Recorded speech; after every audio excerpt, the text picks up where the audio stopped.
नमस्कार, मी Pramod Nalawade. Live India चॅनलमध्ये आपले स्वागत आहे. मराठा आरक्षण आंदोलनाचे नेते मनोज जरांगे पाटील यांच्याबाबत आजची सर्वात मोठी ब्रेकिंग न्यूज. मनोज जरांगे पाटलांचा पुन्हा एल्गार. 30 मे पासून बेमुदत उपोषण. मराठा आरक्षणाच्या मुद्द्यावरून महाराष्ट्रात पुन्हा एकदा आंदोलनाचे वादळ घोंघावणार आहे. जालना जिल्ह्यातील अंतरवाली सराटी येथे आज समाज बांधवांची महत्त्वाची बैठक झाल्यानंतर आयोजित पत्रकार परिषदेत मनोज जरांगे पाटील यांनी नवीन आंदोलनाची घोषणा केली. येत्या 30 मे 2026 पासून मनोज जरांगे पाटील अंतरवाली सराटीत पुन्हा एकदा आमरण उपोषणास बसणार आहेत.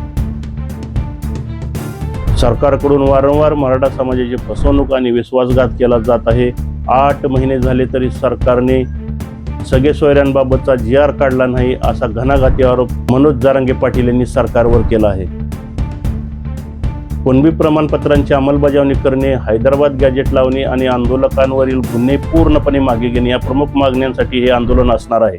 पत्रकार परिषदेत बोलताना मनोज जरांगे यांनी एक मोठा आरोप केला आहे. ते म्हणाले की माझ्या विरोधात बोलण्यासाठी आणि मराठा समाजात फूट पाडण्यासाठी एका मोठ्या नेत्याने एका संघटनेला तब्बल 2 कोटी रुपयांची सुपारी दिली आहे.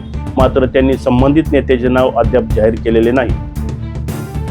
हे आंदोलन संपूर्ण महाराष्ट्रात अत्यंत शांततेच्या मार्गाने केले जाईल, अशी ग्वाही जरांगे पाटील यांनी दिली असून संपूर्ण राज्यातून मराठा समाज बांधव 30 मे रोजी हजारो लाखोच्या संख्येने अंतरवाली सराटीमध्ये दाखल होणार आहेत. असेच नवनवीन माहितीपर व्हिडिओ आम्ही घेऊन येत असतो. आमचे व्हिडिओ जर तुम्हाला आवडत असतील तर लाईक, शेअर आणि सबस्क्राईब करा. बेल आयकॉनला दाबायला विसरू नका.